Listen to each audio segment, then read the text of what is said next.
مشه په خیر راغلی خپرونې ته. تشکر، زنده باشی. چی حال داری؟ چی احوال داری؟ زه بیخي ښه یم. یو ورځ مې سړی مې پښتو باندې ونه کوله. پښتو دې بیخي نه دی زده. والا یا هیڅ زمې نه ده. ولې کوشش دې نه ده کړی چې یا تر اوسه زما مې دري کوشش څنګه نه زده ده ده؟ کړې. ستا دري دې زده ده؟ او پښتو زه دې تاسو زده دري ده؟ نه وایم په دې خاطر چې ته پښتو باید زده کړې. او پښتو دې زده ده؟ او پښتو مې زده ده. ښه، او ګرمي کې پښتو کې څه وایي؟ پښتو کې ما ګرمي وایي؟ نه، پښتو کې د اوبو چارچار. د اوبو چارچار. او پښتو دې زده ده؟ ته اوس راغلی چې دري مې زده ده. بس وکشمیر جانه یو ځای خو ګرمي ده، پلازمینه کابل ده. ګرمي پکې ډېره زیاته ده، نفوس هم ډېر زیات دی، هوا هم لږ خرابه ده، سره لږ سم خواړه راړی. زه اختر هم تېر سو، غوښه مې بیخي ډېر وخوړلې. او زه چې راځم ته زما ورځ غوښې پخوې. یا غوښې اوس نشته، بامیه د ترکاري سره او د دې ترڅنګ شلومبې. شلومبې، واه څومره ښه. د شلومبې سره وږه ګډې؟ لږ. دې د خاطر چې ګرمي ده، دا یوه دانه بس نه کوي. او ستونی خراب وي. ښه، نن په خپرونه کې له خیر څه تیارې ده لیدونکو ته تشریح بامیه د سبزیجاتو سره، یعنی بامیه کې دولمه، گازر، رومیان، تازه مرچ، لږ هوږه، کچالو بامیه سره چمتو کوو او د دې ترڅنګ شلومبې. شلومبې ښه، ډېر ښه. او نن د غږ هم لږ لګېدلی دی، خیرات خو ده. والا لږ خوندې ناروغه یم. پروډیوسر ولې نن ډېر زړلی دی؟ پروډیوسر؟ ولې؟ نه پوهېږم، نن ډېر ژړلي ول. والا دا یوه کس داسې مخ ته نیول کرار ورته ژړلی. او دغه یو راز ستا بیا درته وایم. ښه، ډېر ښه. په سلامونه کې هیله مو هرکلی کوم د شمشاد نړیوال تلویزیون قدرمن لیدونکو. په دې لږ ټول به تر روغ او جوړ یاست. همدا اوس مخامخ تلویزیونونو ته ناست سپوږمۍ خپرونه ګوري. قربازه ګلالۍ کریمي او له ما سره زما همکار اشمت نورزی او بسترکی هم راسره دی. یوازې نه یم، تاسې راسره ستاسو په کورونو کې د یو څه لپاره مېلمنه یم. بار بار موږ کوشش کړی ده سپوږمۍ خپرونه کې هغه مېلمانه راوغواړو چې په ټولنه کې غټ رول لري او د ټولو خلکو ورته تمه وي. نن هم په خپرونه کې راسره هغه څوک دی چې ډېر وخت په نظام کې تېر کړی ده او ډېر وخت په همدې برخې کار کړی د خپل ولس ته. پخواني نظامیانو څخه دی او د هغه په اړه به مو ورڅخه پوښتنې وکړو، د ژوند په اړه، د راتلونکي پلانونو په اړه به ورڅخه پوښتنې وکړو. په خپرونه کې خواړه هم لرو، ګیم هم شته. په دې لږ د خپرونې د پای شو به راسره مل پاتې سئ. نن په خپرونه کې راسره جنرال غلام سخي روغ لیونی، جنرال او پخوانی امنیت قومندان نن په خپرونه کې راسره ده. د دې سره به لا هم ډېرې پوښتنې ولرو. بلنه ورکړو چې راسي سټوډیو ته.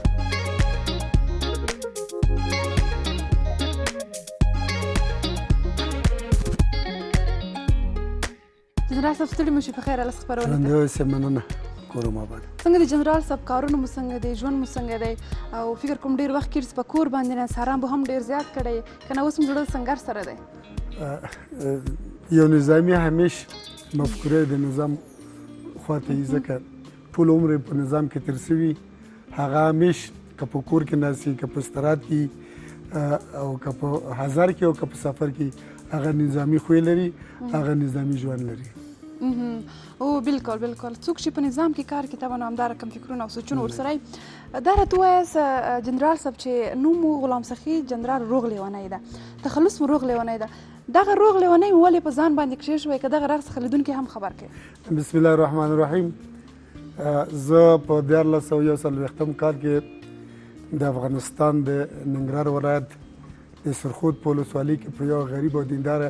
کورنۍ کې زیږېدلی یم. 12 کاله مې سبق ویلی، یعنې هغه ابتدایي دوره چې 11 کاله مې په ننګرهار کې فرخوره په لیسه کې او یوه کال د زابل په ولایت کې د شیخ متي په لیسه کې 12م صنف ترسره کړی، چې البته د وظیفې په جریان کې. کله چې زه په 1959 کال کې اکاډمي پولیس ته شامل شلم، پس د 18 میاشتو کله چې زه د نظامي زده کړې د پولیسو په رشته کې ترسره کړل،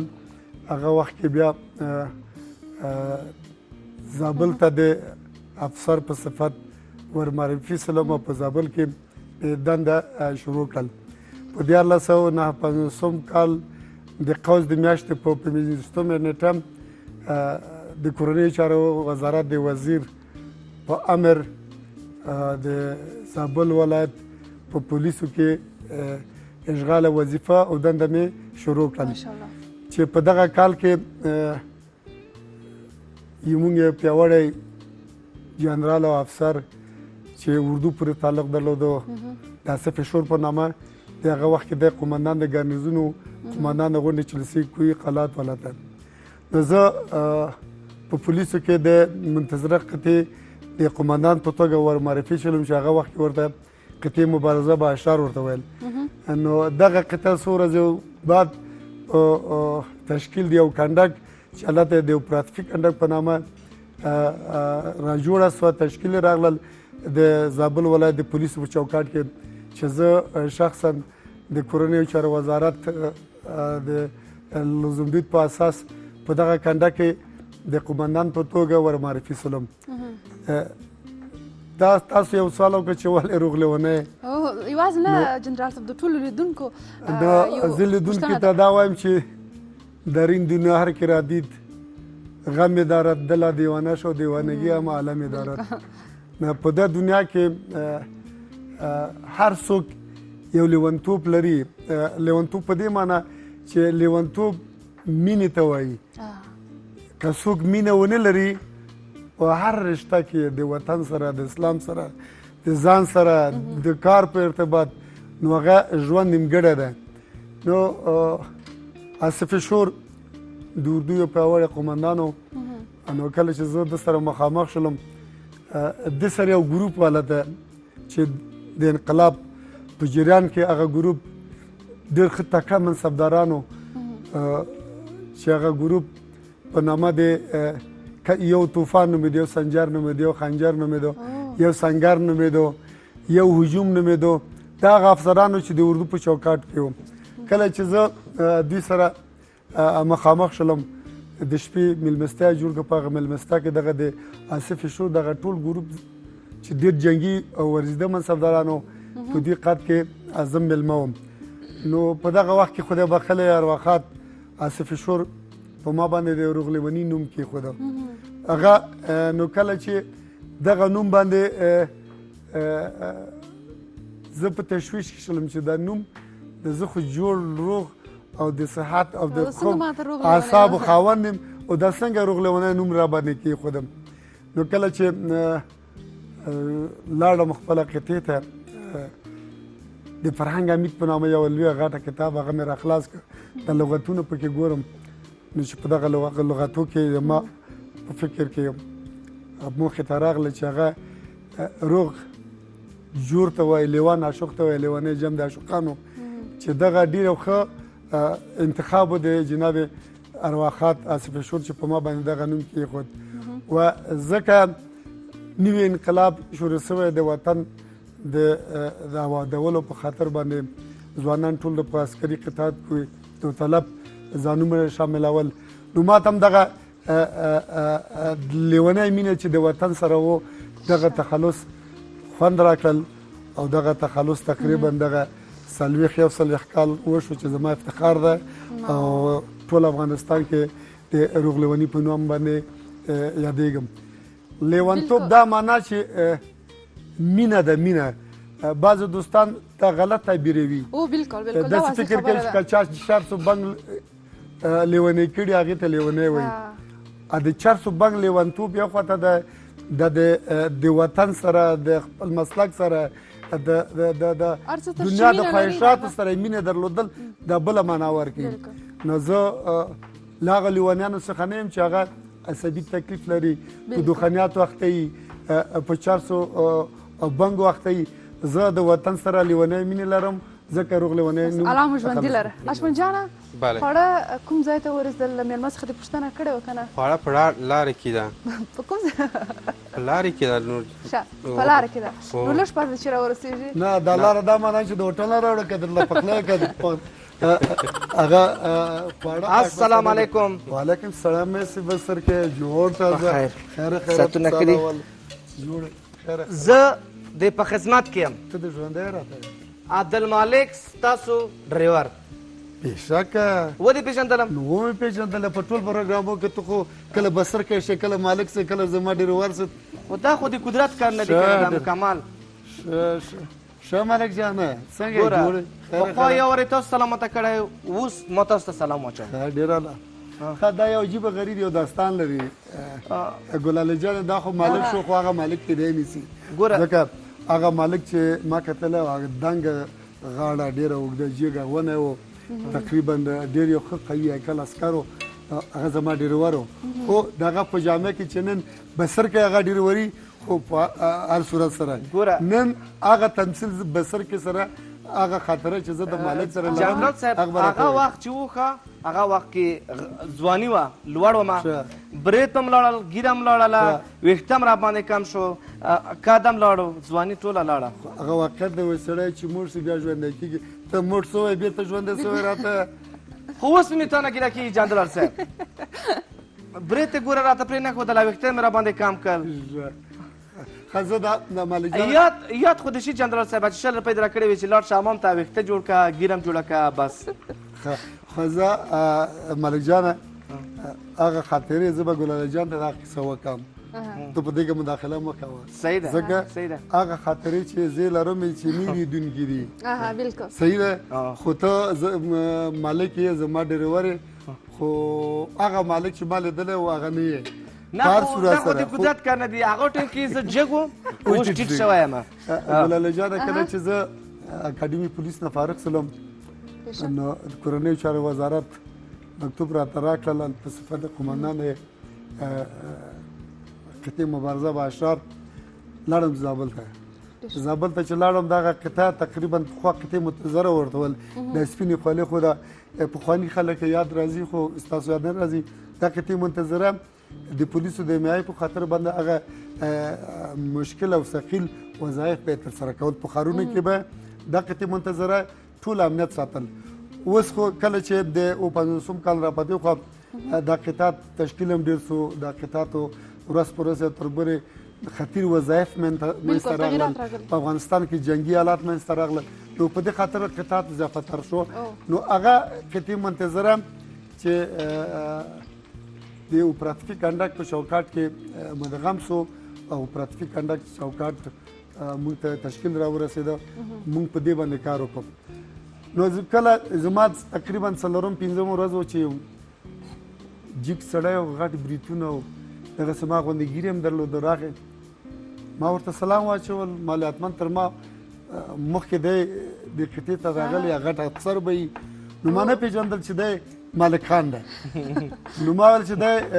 غټ افسر ده په عسکري کې سلسله مراتب ده یو د عمده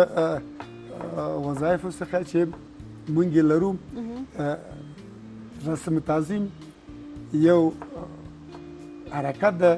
چې د مادون لخوا امر ته د امر لخوا مفوق ته اجرا کیږي او برعکس د امر لخوا مادون ته دغه احترام اخیستل کیږي نو امر مکلف نه ده چې مادون ته احترام وکړي ولې مادون چې ده مکلف ده چې خپل امر ته احترام وکړي موږ په عسکري نظام کې درې کټګوري لرو یو مادون ده یو امر ده یو موفق ده مادون چاته ویل کېږي مادون هغه چاته ویل کېږي چې هغه صلاحیت د امر نه لري په خپله تر امر لاندې یعنې مادون ده چاته نشي کولی چې دا کار وکړه ولې امر نشي کولی ولې خپله امر لاندې دي امر هغه چاته ویل کېږي چې هغه مستقیما صلاح د امر لري مستقیما صلاح د امر لري امر موفق هغه چاته ویل کېږي چې دا مستقیما صلاح د امر نه لري ول سلسله مراتب نه ده دا امر قابل تطبیق ده مثلا عسکر مادون ده سرباز مادون ده دا صلاحیت امر لري ضابط یا افسر امر ده چې مستقیما صلاح د امر د مادون عسکر ته لري بل امر هغه چاته ویل کېږي چې صلاحیت پیشنهاد مجازات او مکافات لري فرضاً یو امر مستقیما کولی شي چې خپل مادون مکافات کړي خپل مادون مجازات کړي فرضاً هغه شیان چې د په صلاحیت کې دي مثلا رخصت ورکول مثلا عفس ورکول که ګناهګار جزا ورته ورکول کېږي چې عفس یې کړي که غلط کار وکړي او که امر تطبیقي صلاحیت د امر ده چې هغې ته مکافات ورکړي مکافات نقدي پیسې دي مکافات رخصت دي مکافات تشکري ده چې مادون نه کوي ولې هغه مکافات چې د امر له صلاحیت نه خارج ده هغه موافق امیر صلاحیت لري نو امیر صلاحیت کوي فرضاً مالک جان ښه کار کړی زه پیشنهاد کوم وزیر داخله ده چې دغه مالک زما عسکر ښکلی کار کړی ښه وظایف ترسره کوي تاسو د افسر په شکل ماته منظوري راکوي نو دا د وزیر داخلي صلاح ده چې د افسري رتبه ورته ورکړي پیشنهاد زما صلاح ده ولې منظوري ورکول د امر مافوق ده چې هغه وزیر داخله او معین ارشد امنیتي ده دي. نو دغه مالک چې ما ورته رسپازي وکړه نو د مالک راته په خندا شو ویل چې قومندان صاحب زه ستا ډریور یم مالک نومېږم. ما له راځه خیر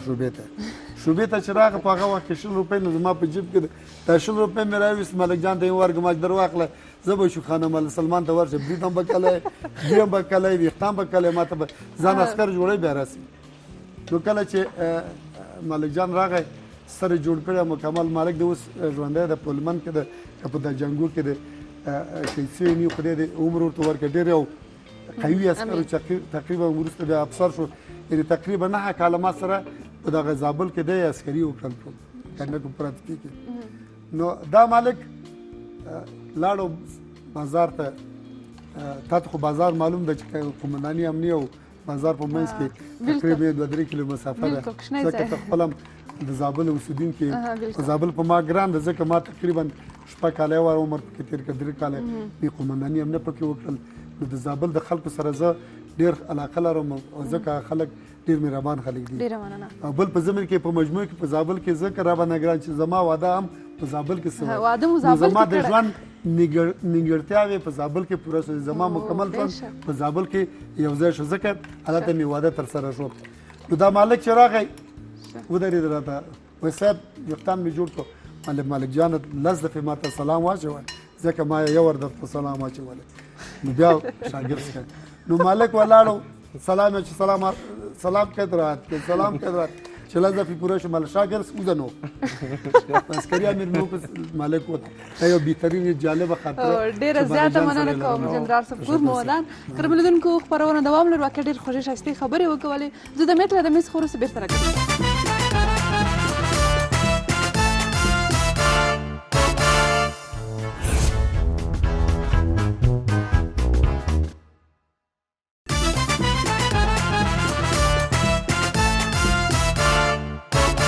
کرملیدونکو بیا هم ښه راغلاست په دې چې د خپرونې د پای شو به راسره مل پاتې په خپرونه کې راسره غلام سخي روغ لیونی په خپرونه کې راسره ده لا هم نورې پوښتنې ورسره پاتې دي نو له خپرونې څخه پوره خوند واخلئ. جنرال صاحب تاسو په زابل کې واسره ځو ستاسو زابل وخته نو فکر کوم تاسو یو محلي راډیو کې میلمانه واست نو هغه وخت تاسو د زابل په وضعیت باندې خبرې کولې نو تاسو ځان معرفي کړی و چې زه روغ لیونی یو کس درته زنګ ویل چې زه مست لیونی یم نو فکر کوم یو څه هم درته ویلو بیا هغه څخه وروسته هغه کس فکر کوم ګیر کړی هغه کیسه هم لیدونکو ته وکوئ. ګلاله جانې تاسو ته بهتره معلوم ده چې په زابل کې پخوا محلي راډیو په زمین کې دغومره مطبوعات چې اوس رشد کړی هغه مطبوعات نو یو وخت کې په دغه نیو حالاتو کې چې زه کله قومندان د امني وم نو زه په زابل کې ګرځېدلم په دغه ولسوالیو باندې په د پوستو باندې یو سړی په دا ټلیفون کې شکنځل کړل په دا مخابره کې نو کله چې ما ته نه پوښتنه چې اور ورته څوک یې څه کاری چې شکنځل کوي نو دی طالب و نو دی طالب و شکنځل به یې راته کول چې زه مست لیونی یم طالبانو مالکه خدای د خیر کې چې ته مست لیونی او که زه روغ لیونی یو بل سره ګورو. تاسو په خدای باور وکړئ چې زه هر چېرته چې تلم دا په داسې نقطه کې قرار درلودو چې ته زه تعقیبولم نو چې شپې مې ټول پرسونل راټول کړ نو بیا د شپې ټول د زابل د قلات شهر په دغه 15 کیلومتري کې کمینه مې افراز کړ نو دغه مست لیونی چې په طالبانو کې ځان ته ویل د یو شپږ کسیزه دلګۍ مشر و بیا دغه دلګۍ تقریبا 6 بجې و چې ایمو امیر امنیت ډګروال جیلاني د ارکې د غره د پاسه په دغه ځای کمین نیولی چې دا مست لیونی په 6 بجو کې راغی خپل موقع ته راتلو چې د خپل ګروپ سره مکمل دستګیر شو او خپل اعمالو په جزا ورسېد مکمل یعنې ورته داسې مې ورته وویل چې ګوره ته خو شکنځل کوې ولې دا لازم نه ده زه قومندان د امني یم یو جنرال یم دا د دستګاه ده ته شکنځل کوې دا ډېر بد شکنځل کول خو ما ورته ویل چې خیر ته شکنځل کوه زه سره ګورو خو سبا 6 بجې سړی ونیولو د قانون منګولو ته وسپاره. ډیره مننه جنرال صاحب. د دې ترڅنګ تاسو په زابل کې قومندان کنډک کمپیوټر کوم پاتې شوي یاست، هغه وخت کې تاسو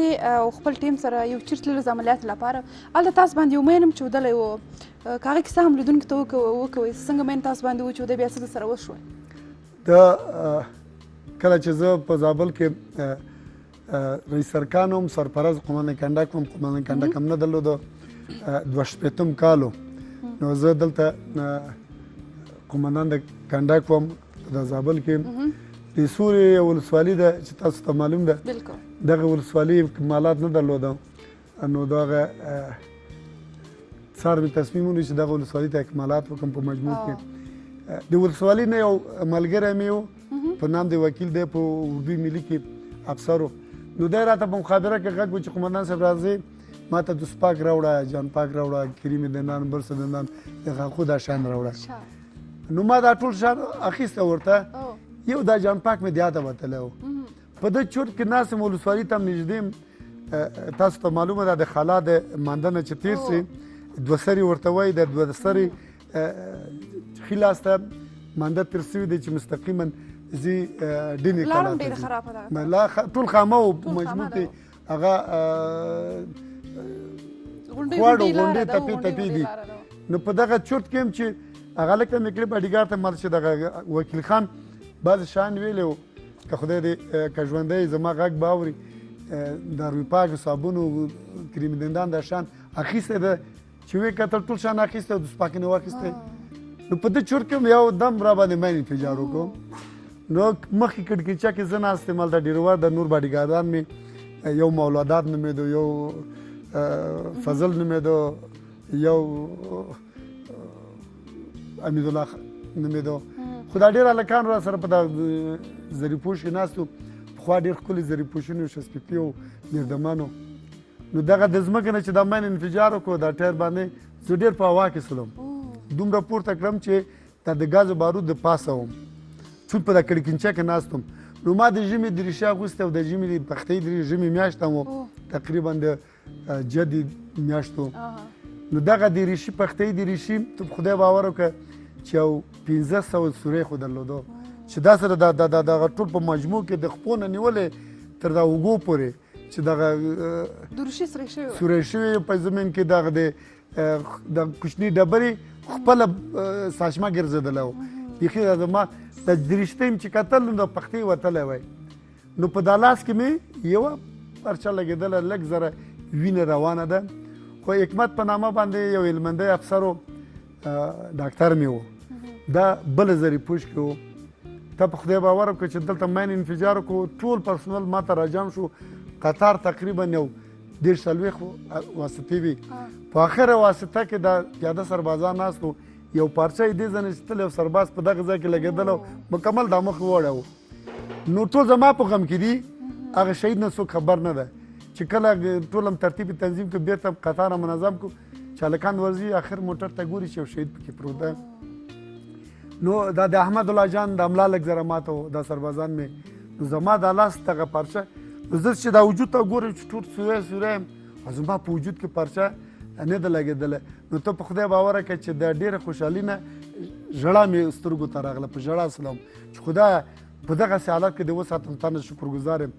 نو چې ما ژړلی وم، حکمت په نامه دا ډاکټر اغلاس راته په اسمان کو، نو دی پرون دغه ورځې نه یو ورځ مخکې نوي جمپر اخیسته، پخوا دا ډبل جمپر وو، شیک جمپر وي.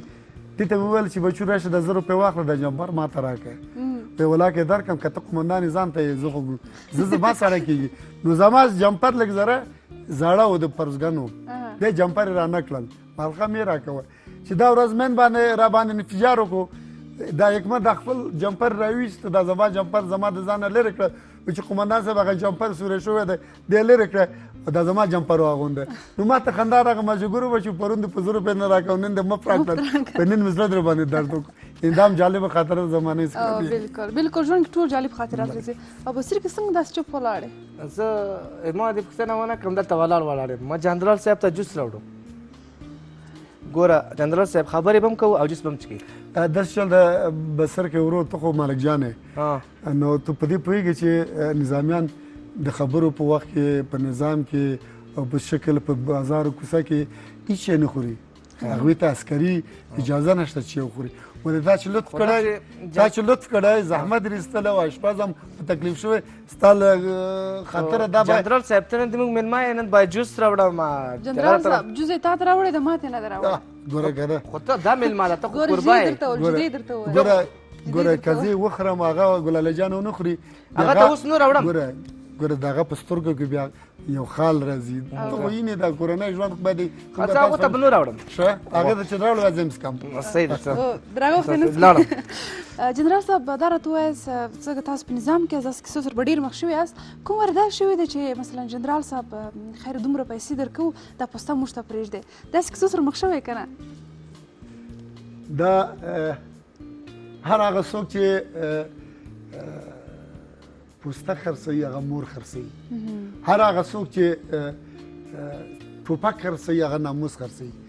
د نظامیانو دپاره ټوپک حیثیت د ناموس لري پوسته د مور حیثیت لري ځکه خاوره ده بلکل د افغانستان دښمنان که پخوا وو که په اوسني شرایطو کې ده زه د مرګ دپاره تربیت شوی یم زه د مرګ دپاره د افغانستان د وینې څخه تزریق شوی یم زه د افغانستان د خلکو په وینه تعلیم و تربیه مې کړی نظامي زده کړې مې کړې نو هېڅکله مخ شوي یاست ورسره که نه د ستاسو تلویزیون له لارې د افغانستان ټول دښمنان اوري چې روغ لیونی څوک ده که په هر ولایت کې په هر وخت شرایط کې چې دی په نظام کې پاته شوی هېڅکله دا جرأت د دې اول خو نشي کولی اول خو دې نشي کولی چې روغ لیوني ته ووایي چې ته دا پوسته راته پرېږده یو وخت شاید درته وایم چې زه کله په کوی صافي کې قومندان د ګارنیزین وم دلته د عجب بوتخیل په نامه یو قومندان شته د حزب اسلامي و چې فعلا په بوتخیل کې کیدای شي ژوندی یې که مړ یې خدای د پاګو بخي نو دې له خوا نه راته احوال راورسېده چې نن شپه در باندې حمله کوو نو ما ورته وویل چې قومندان صاحب ته نرې یوه پوستې ته سقوط ورکړه زه مکمل د خپل فوز څه چې لښکر لرم هغه وخت کې زما په ګارنیزون کې تقریبا 11 غونډه وه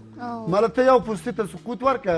زه دغه ټول غونډ مکمل در رسېږم همالته تا ته تسلیمېږم که یو پوستې ته د سقوط ورکړه نو زما په قومندانۍ کې دشمن د دې جرأت نه لري چې تا پوستې ته راشي حتی پروسه کال چې زه کله د پکتیکا نه تبدیلېدلم دا د پکتیکا ټول طالبانو جشن نیولی چې ښه شو چې روغ لیونی دې ځای نه لاړم زه دا نه وایم زه د افغانستان د خلکو سره محبت لرم زه د افغانستان د خلکو سره لیونی مینه لرم ولې د طالب سره دوغومره حساسیت لرم ځکه طالب یو اجنبي دی یو پنجابي ملیشه ده دوی سره موږ هېڅکله اشتي ناپذیر یو چې طالبان افغانستان ته راځي زه خودکشي کوم ډېره مننه قطعا تسلیمېږم حال دا چې دی طالب کې دومره جرأت چې دی پوښته تسلیم کړي دا اوس هم زه ستاسو د میک نه د جناب رئیس جمهور ته دا وعده ورکوم چې په افغانستان کې هر هغه ولایت چې د سقوط سره مخامخ دی زه قرباني ته تیار یم نه د امتیاز غواړم نه د معاش غواړم نه د بل کوم امتیاز غواړم جنرال یم تقاوتي معاش لرم 30,000 روپۍ دی راته کفایت کوي هر ولایت چې مشکل لري زه ورته آماده یم چې د سر په بدل ولایت ته دفاع وکړم بس الله مو په عزت لره ډېره مننه اشمل جان خوړه کوم ځای ته ورسېده وړه چمتو ده نو یې به دمې ته لاړ شو صحیح ده ګوره دا ګلالۍ دا ما تیار کړل وینې دې خوا ده عسکرۍ کې مو زده کړې وه ده د میز خورس بیا جنرال صاحب چې ده ډېر تکړه اشپز هم ده او صحیح ده اشپزي به وګورې داسې اشپز ده که نه اشمات دلته نشته ګوتې به ورسره وخورې کنې پوښتنه ترې وکړه د جنرال صاحب د میز خروس حتما پوښتنه کوم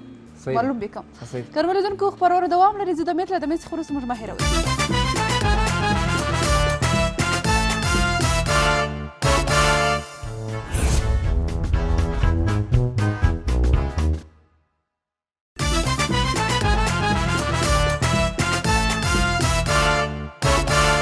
اوریدونکو بیا هم ښه راغلاست په دې دی چې د خپرونې د پای شېبو راسره مل پاتې د خپرونې هم وروستۍ شېبې دي او په خپرونه کې راسره غلام سخي روغ لیونی په خپرونه کې راسره ده نو ښکلې او خوږې خبرې وکړې جنرال صاحب راځو تاسو ته اشپزي سره څنګه یاست جنرال صاحب ګلالۍ جانې په دې باندې پوهېږي چې زه د 40 کاله په مسافرت کې مې تېر کړي بالکل یعنې ټول عمر فقط په میاشت یو دفعه چې کور ته راغلی او ما په ماړه خېټه د مور د لاسه ډوډۍ او د کور د لاسه ډوډۍ ما نه ده خوړې ځکه خوشبختانه چې دا یو کال کېږي په کور یو باندې نه وزه د کور ډوډۍ باندې ځان مړه کړي نو ټول عمر په قطعاتو کې ما خپله ځان ته په خپله اشپزي کړی یعنې څنګ د دې نه چې جنرالان یو په څنګ د دې نه چې قومندانان یو ولې دې په خاطر باندې چې خپله ذهن ته تغییر ورکړو زموږ خپله مفکورې آرام وساتو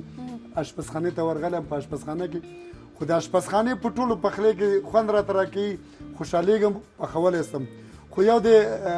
ترکاري او سودا په جوړولو کې لږ زر تنبل یم او بل د کاسې په مینځلو کې کله چې ښه میلمانه سره ډېر ښه عادت لرم هر ورځ غواړم چې میلمه ولرم میلمه ډوډۍ خوند هم نه راکوي ولې میلمه دپاره دوستان چې زما غږ اوري هغه جنرال صاحبان هغه ملګري مې هغوی خاندي چې رښتا دا سړی اشپز ده یعنې په مجموع کې د 100 کسانو دپاره زه ډوډۍ هم ته راوړسم ځان ته چې هېڅوک راسره کومک هم ونه کړي او 2-3 رقمه غذا برابرولی سم وروژې ښه قابلي پخوم ډېر ښکلی قابلي او دا روش او کباب دا زموږ د وطن عنعنه ده د شینوارو دوی باندې خو برلاس یو نور دغه بینډۍ پخول مې ډېر خوښېږي او همیشه هر وخت بینډۍ خورم ځکه صحت دپاره هم بینډۍ د ډېر جنرال صاحب یوه پوښتنه ما ته یاده شوه دا بینډۍ خو پخوي که نه کله په دې کې د شوروا پخ کړې ده بینډۍ نو هغه ده ما ځکه درته وویل چې د بینډۍ شوروا دې خوړلی ښه بینډۍ څو رقمه پخېږي یو بینډۍ تنه د پیاز سره یو د پیاز سره پخېږي اوږه بینډۍ کې اوږه ادرک دا چول کېږي اول خپله بینډۍ سره کېږي په غوړیو کې بیا د هغې نه په پیاز او په هغې کې پخېږي دې ته د بینډۍ کباب وایي بل بینډۍ خپله د پیازو د رومیانو سره چې پوخ شي ډېر خوندور راځي اول بینډۍ سره کېږي بیا رومیانو پیازو کې ګډېږي پخېږي درېیم رقم بینډۍ چې پخې هغه نو په مجموع کې یو ځای چې پیاز او هغه په دغه بخار کې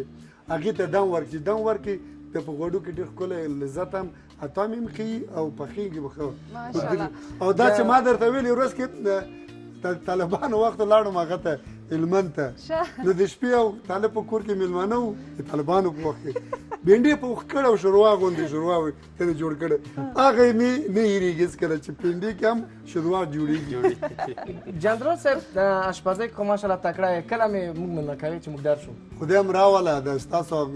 اپرات څومره چې یاست فقط غږ راته وکړه چې نن د میلمانه یو جنرال صاحب څه به پخوي چې موږ درسته د خیره یعنې چې تاسو د خوښې غذا به پوخ کړم چې شی ستاسو خوښېږي ستاسو فرمایش فقط بسر کې د سهار فرمایش سره ما لرې نه ډېر باد راځي لره به نه پخوي چې لری او په دې باور وشه چې لری دومره مفید د معدې دپاره او زما مخصوصه غذا لری ده یعنې کله یو وخت کې مې دوستان ته ویل چې نن لرې پوخ کې دا د ننګرهار وایي لرې خورو لاړم بازار کې لرې نه پیدا کړي او غوا ولاړو اچه لالې کې غوا وی ولې مال لرې مې پکار دی وایي دا ټول اخلې مالو ته په خدای باور وکړه 15 منه دا لرې وو 15 منه دا مې واخیستو لاړم هغه مې ورته برابر کړه دا مزدوران پاکې کې صفایي کړ روژې میاشتو تمام روژه په لار کار څوک چې تېرېده مال راځه لرې م پک کړی لرې وکړو بهترینه غذا خوندوره غذا لرې ده ډېره مننه کوم جنرال صاحب تاسو دغه خواړه وګورئ چې څنګه یې پخ کړي دغه څخه وروسته بیا پکښته ماشاءالله غذا خو موږ اشپز بهترین اشپز ده په مجموع کې او جنرال صاحب دا او زما د خوښې غذا یې پخ کړی ځکه ګوره جنرال صاحب دا ټول هدایت ما ده نه زما ده جنرال صاحب هدایت زما ده ما جنرال صاحب راځي دته به بامیه پخوي دومره جنرال صاحب په دې همدا ګمان زه ټول هدایت زما و خیر دا کله کله اکټونه خو باید وکړو په سر کې ده که نه بهترین غذا ده پلاسو د برکات ډېره مننه مهرباني جنرال صاحب مهرباني کښته راشئ نو زموږ اشپزخانه مو ول د جنرال صاحب نو ستاسو مغه تېر وخت رعایت کړئ مهرباني د کله کله خو د اشپزخانه اوس خو دا تجربه د علم زیږنده بالکل و چې موږ سپین ږیري شو تقاوه چې وکړو بل کار خو نه مجبور اشپزخانه کې د ښځې سره ناست یو پخلی به وکړو بالکل دا یو مصروفیت ده بالکل ډېر لوی کار ده جنرال صاحب ځینې وخت داسې شوي دي چې مثلا د دښمن سره مخامخ مخ شوی یې او هغه یو دم داسې وار کړ څه روغ لیونی په شا باندې باید ولاړ سو د سره باید مخامخ نه سو او یا مو داسې کړي چې مخامخ دښمن سره خبره مو ټکان کوي یا مو سره مخامخ خبرې کړي چې دومره نږدې شوي یاست که نه چې ستاسو غږ هغوی واورېد هغوی غږ تاسې واورئ. ګلاله جانې فقط یوه د مکتب د دورې خاطره درته ووایم چې یولسم صنف کې یم فخر لیسه کې یم نو په دغه وخت کې هغه وخت کې که تاسو یاد وي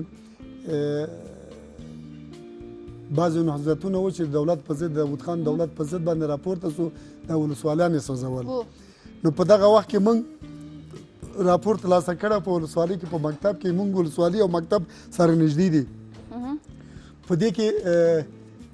پیری یو مکتب نه دفاع کوو البته او پنځوسم کال لکه چې او پنځوسم کال و نو په دغه وخت کې یو مجاهد و خدای پاک وبخښي شهید سو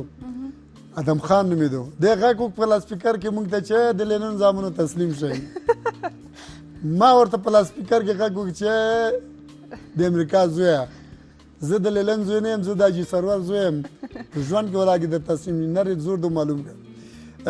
دا وطن په خاطر باندې که څوک هر قربان کړي دا هېڅکله د شرم ځای هم نه ده و داسې حالات هم راغلي چې په تا ته معلوم ده خارجي ساحه به د لیدلې که ځکه په موټر کې د سفر کړي ډېر بد اراضي لري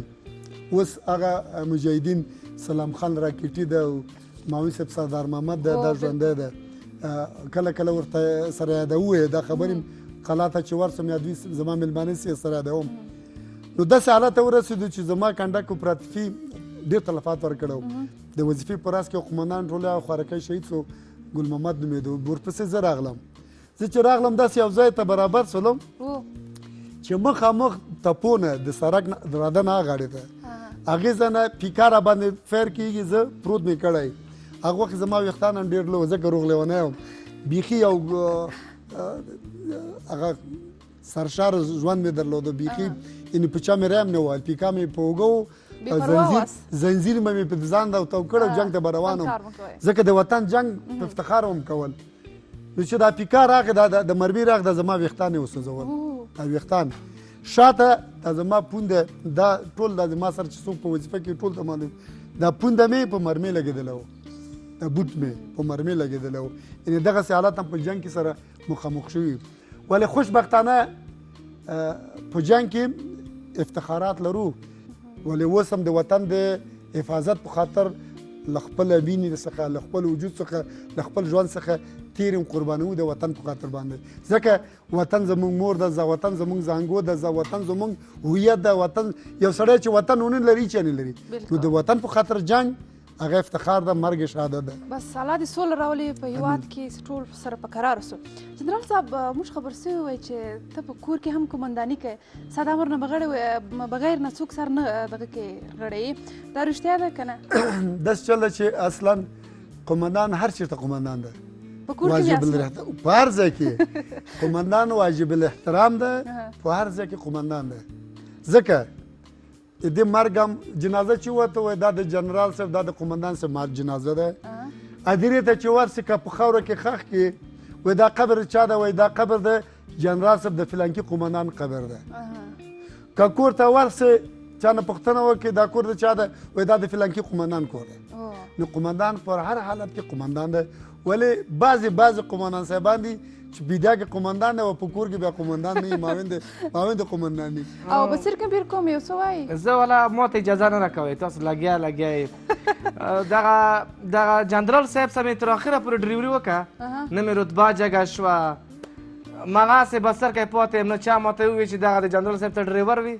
شی درکړل بخښش درکړو ډریوري کې رتبه جګه شوه هېڅ مغاښی پاتې یم زه درته وایم بسر کې رتبه درکوم خو اخلاق د سم کا اخلاق مو سم دي خلکو ته زه معلوم یم نه دا معنا نه چې خدای ناخواسته د بد اخلاقي ګوره په ډریوري کې ماهر اوسېږه په پیرداري کې سم پیردار اوسېږه په انضباطي کې ډېر ټایټ اوسېږه دغه په ټولو اعمالو کې رښتینی اوسېږه دې ته اخلاق وایي صحیح ده یوه لنډه شانتامه لرو جنرال صاحب زموږ سره مېلمه ده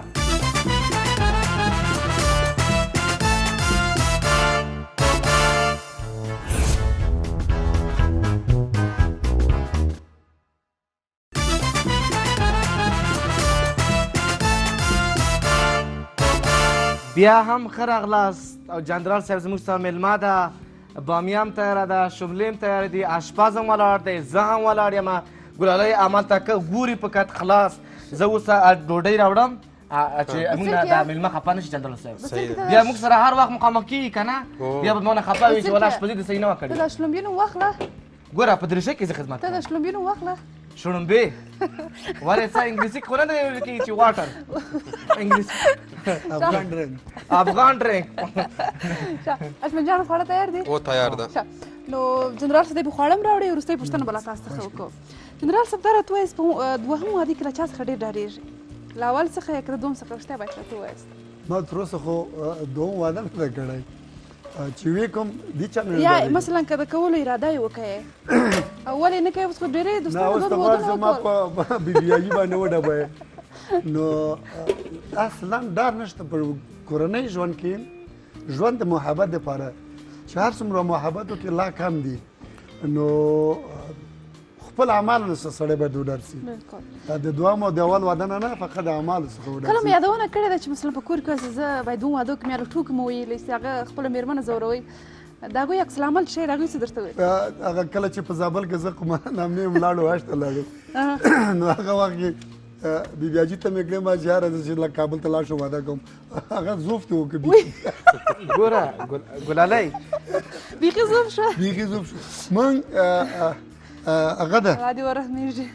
که خدای پاک هم په قسمت کې کړي دوه واده خو وبکو او نه خو نه د وایه ما نه پوښتنه ونه کړه ګلالۍ چې دا څه علت ده چې ښځه د 200 کالو شي که نه بله ښځه په کور کې نه مني جانجال نه بس هغه ده سړی یو واده درلوده په کور کې عزت یې وښه دوم واده چې وکړو د بام په سر کېناځي دغه چې درېیم واده وکړي د وطن څخه کور نه به ګیټ آوټ وي ډېر مننه کوم دغه ژوند داسې ده ګلالۍ جانې چې د هر چا هغه نصیب قسمت ده انسان تقدیر ته چا تغییر نشي ورکولی بالکل انسان قسمت څه خدای پاک چې ورته ورکړي واده اولاد ژوند هغه د خدای له خوا نه دی څه چې ورکړي په هغې کې کمې زیاتې نه راځي بالکل د خدای یو تحفه ده دا ډوډۍ خوند وګورئ مهرباني تاسو خوند وګورئ جنرال صاحب چې خواړه یې څنګه تیار چې کړي څنګه خواړه چمتو اشرف شوي جان تیار کړي دي نو تاسو رنګ مشکل یې ډېر کړی ښکلی رنګ ده خوند یې هم ډېر ښکلی ده زه بیا وګورم تاسې ګوره د بسر کې د لاس بیا خواړه ډېر خوږوي فکر نه کوم نه دا څه چټکټ وي خلکو ته زه معلوم نه ده خورم ستا د لاس خواړه جنرال صاحب اوس ووایي صحیح مې پخ کړي خوش ذایقه ډېر ښکلی اشپز نه ډېره مننه د هغې نه تشکر کوم چې ښکلی او د ما نه به زیاته مننه ځکه ما چمتو کړي ښه مدیریت یې ما ګوره کوئ د واده په ګوره، د دغه خوړه په لارښو- وخت کې خبرې به نه کوې چې بیا سړي نه خوند هېرېږي د لارښوونه ټوله د ما وه زنده باد تا ته هم د خدای اجر درکړي جنرال صاحب ډېر زیات مننه چې راله خپرونه ته واقعیت کوم خوند خدای یې ژوندی وکوئ لره مننه خیر یې بصیر اشمن جان تاسو هم ډېر مننه بصیر له تاسو هم ډېر مننه. مننه که لیدونکو که خپرونه مو کتلې نه یې ولاړ سئ فیسبوک انسټاګرام ټیک زموږ خپرونه بار بار وګورئ تر بلې خپرونې چې زه ګلالۍ کریمي او زما همکاران سره نشو پټ کې زه د الله په امان خوشحاله شپه ټول هېواد ورته